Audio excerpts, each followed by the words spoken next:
আসসালামু আলাইকুম। কেমন আছেন সবাই? আশা করি ভালো আছেন।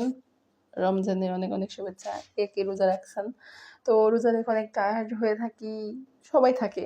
তো আমি অনেক অলস। এইজন্য রেস্টে থাকি ইফতার করার পরে। তো আমি কোনো ধরনের কোনো রান্না-বান্নার ভিডিও করি না। আর করলেও এডিট করা হয় না। এডিট অত ভালো পারিও না, করাও হয় না।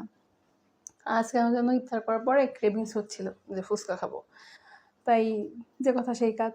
ভেবেছি, বানিয়ে ফেলেছি। আর যখন বানাচ্ছিলাম তখনই ভাবছিলাম যে আজকে ফুচকা বানিয়ে খাবো না শুধু, সবাইকে দেখিয়ে, দেখিয়ে খাবো।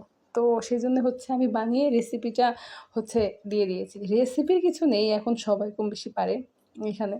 আমি নরমাল বেসিকভাবেই বানিয়ে খাই। মানে আমাদের ফ্রিজে সবসময় আমার মা তেঁতুল রেখে দেয়, তেঁতুলের টকটা বানাই আমি। একবার নরমাল রান্নার যে মশলা, একটু জিরে গুঁড়া, একটু ধনিয়া গুঁড়া, একটু মরিচ গুঁড়া, এগুলো দিয়ে আমি টকটা বানাই।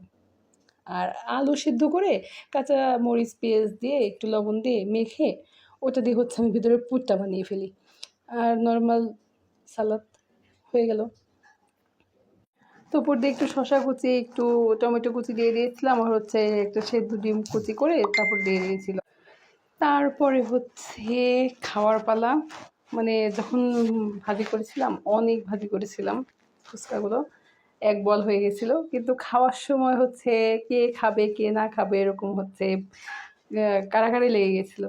তো এভাবে খাওয়া দাওয়া করে এখন ফুললি টায়ার্ড। তারপরেও মাথার মধ্যে কাজ করছিল না, আজকে তো আমি ফুচকা বানিয়েছি, যা তো সবাইকে দেখাবোই। তাই আপনার সামনে ভিডিও নিয়ে আসা। ভালো লাগলে অবশ্যই একটা লাইক দেবেন। ভালো থাকবেন সবাই। ধন্যবাদ।